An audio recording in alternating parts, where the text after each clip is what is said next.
Atarrabiako herrirako kide bat eta bertako alkatea den Pedro Gaztearena balizko terrorismoaren goratzea kasu batengatik inputatuak izan dira jaietako lehen egunean euskal preso politikoen eskubideen aldeko ekitaldi batean parte hartzeagatik.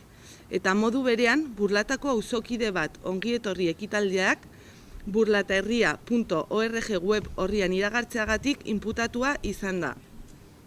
Aurki, datorren asteko asteazkenean, martxoaren 13an, entzutegi nazionalera deklaratzera joan behar dute. Salatu nahi dugu, epaiketa hau Atarrabiako alkatea, adierazpen askatasuna, herrira mugimendua eta oro har Atarrabiako herri osoa kriminalizatzeko saiakera berri bat dela. Izan ere, gogora ekarri behar dugu, Atarrabiako herria gehiengo sozial naiz politikoz eta behin baino gehiagotan euskal preso politikoen eskubideen urraketaren kontra kokatu dela.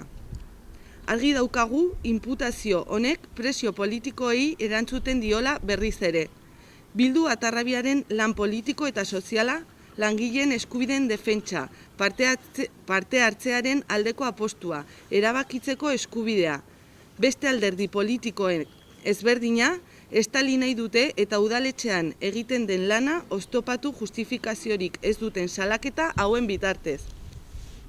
Bestalde, bake eta giza eskubideen aldeko egoera berri honetan euskal preso politikoen eskubideen defentsan ari den Atarrabiako beste auzokide baten inputazioak eta adierazpen askatasunaren jazarpenak argi uzten dute gobernatzen gaituen alderdiek konfliktoa konpontzeko daukaten borondate eskasa.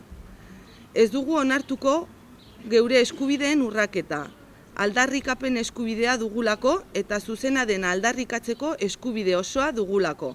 Horregatik, euskal preso politikoen eskubideen urraketak salatzen jarraituko dugu, are gehiago gure bizilagunak diren kasuetan. Bada garaia salbuespen politika honekin bukatzeko, izaera politikoa duten edota elkartasun adierazpenak diren ekitaldiak kriminalizatu eta legez kanpo uzten dituzten politikak eten behar dira. Hau dela eta, 3 kaltetuei gure elkartasuna adierazteko, hurrengo asteartean, martxoaren 12an, arratsaldeko 7etan udal plazan egingo den argazki familiarrera gonbidapena luzatzen diegu herriko biztanle eta eragile guztiei.